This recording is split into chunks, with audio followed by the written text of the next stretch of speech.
नमस्कार विद्यार्थी मित्रों, अभी हम देखेंगे वन्य जीव संरक्षण योजना।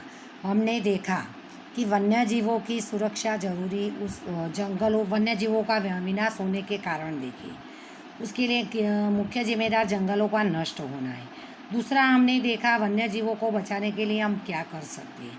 अभी ये वन्य जीव जो नष्ट हो रहे हैं, इसीलिए हमारे सरकार ने भी उस पर चिंता की है और उनको बचाने के लिए, उनके सुरक्षा के लिए बहुत सारी योजनाएं भी लागू की है, जो उसमें हम पढ़ेंगे कि भारत में वन्य जीवों के संरक्षण के लिए कुछ विशिष्ट योजनाओं का अमलीकरण किया गया है।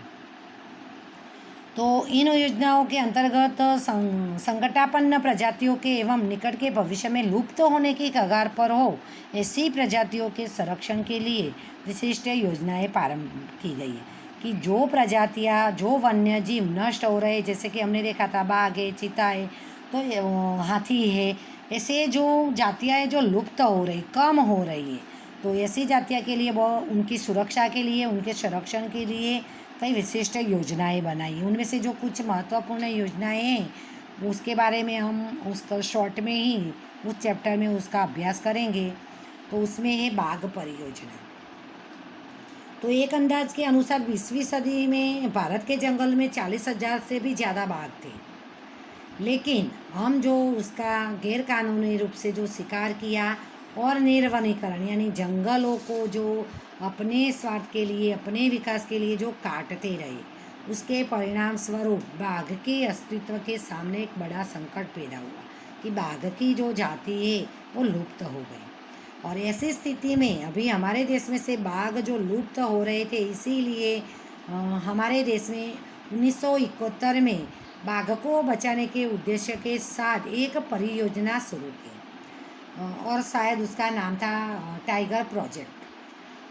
वो टाइगर प्रोजेक्ट में बाघ को बचाने के लिए वो बनाया गया था और उसके अंतर्गत ही बाघ को हमारा राष्ट्रीय पशु भी घोषित किया है कि बाघ की जो जाति लुप्त हो रही थी उसको बचाने के लिए ही उसको राष्ट्रीय पशु के रूप में घोषित किया है। और उसका जो कानून था वो टाइगर एक्ट नाम का था।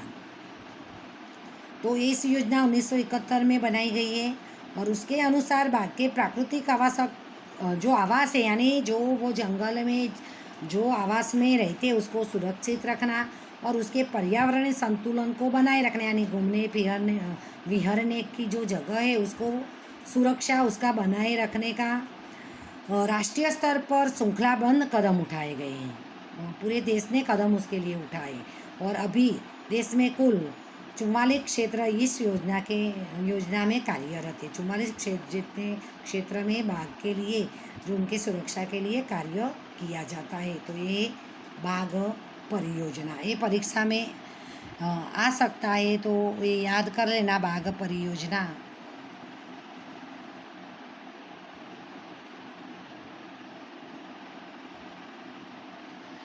अभी यहाँ पर भी जानने योग्य कि तेंदुआ है तो वो बिल्ली कुल का, ये खाली जगह किसी में आ सकता है कि तेंदुआ कौन से कुल का है, तो बिल्ली कुल का। और सिंह और बाघ की तुलना में उसका कद छोटा होता है। ये संपूर्ण भारत में पाया जाता है और वो काले रंग के भी होते हैं और ख़ास करके वो गुजरात में अधिक पाए जाते हैं। और कई बार वो मानव बस्ती में आ जाते तो लोग उसको बोलते चीता। कई बार आप न्यूज में देखे होंगे कि यहाँ साउथ गुजरात में जो जंगल के आसपास के गांव है तो वहाँ पर भी अधिक ये जंगली जानवर मानव बस्ती में घुस आते हैं। और ये चीता आप सब जानते हैं कि हमारे देश में से वो मतलब नष्ट हो गया है भारत के जंगलों में से, तो वो भी याद रखना। अभी हम देखेंगे हाथी परियोजना। तो हाथी की जातियाँ भी कम हो रही है, तो उसके सुरक्षा के लिए भी हाथी परियोजना इस सन 1992 में इस प्रोजेक्ट का आरंभ किया गया था। और उसका मुख्य हेतु था कि हाथियों जो है वो उनके प्राकृतिक आवासों में संरक्षण देने का, कि जो जंगल में रहते हैं वहाँ पर उसको सुरक्षा मिले तथा अनेक प्राकृतिक निवास स्थान उनके स्थानांतर के मार्ग का रक्षण करने का। या भी हाथी स्थानांतर एक जगह से दूसरी जगह जाते हैं तो भी उनकी सुरक्षा करने का ये हाथी परियोजना का हेतु है। वर्तमान समय में देश में 26 जितने हाथियों के संरक्षित विस्तार है वो याद रखना।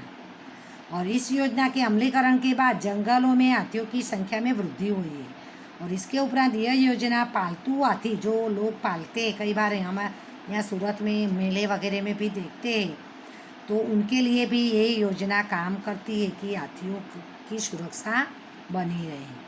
तो ये दूसरा जो योजना हमने देखी हाथी परियोजना। तो अभी जानने योग्य है चीता। तो भारत के जंगलों में से संपूर्ण नाम से हुआ, ये भी खाली जगह एमसीक्यूज में आए, ऐसा है। और अभी वो खाली अफ्रीका खंड में ही दिखाई देता है, और हमारे भारत में खाली वो चिड़ियाघर जू में ही देखने को मिलता है। आगे की योजना है वो है गेंडा परियोजना। यह परियोजना एक सिंगी भारतीय गेंडे की संरक्षण के लिए बनाई गई, जिसको एक सिंग होती है। भारत में अधिकांश गेंडे असम में पाए जाते, याद रखना अधिकांश गेंडे असम में हैं। उसके अलावा हम पश्चिम बंगाल का जो सुंदरवन है उसमें भी उसकी संख्या मर्यादित है। और भारत राइनो विजन के 2020 की जो व्यू रचना है उसके अनुसार भारत में उसने संख्या दी है गेंडों की, तो 3000 तक हमारे भारत में बनाने का लक्ष्यांक रखा गया है कि गेंडे इतने होने चाहिए। तो असम में जो ब्रह्मपुत्र नदी का दलदलीय क्षेत्र है उसमें पाया जाता है, और पश्चिम बंगाल में जो सुंदरवन है उसमें पाए जाते हैं। अभी ये गेंडे की सींग है वो दवाइयाँ बनाने में काम आती है, इसीलिए लोग उसका शिकार करते हैं। और एक तृणाहारी जीव है और उसकी मतलब सुरक्षा करने से उसकी संख्या भी बढ़ी है।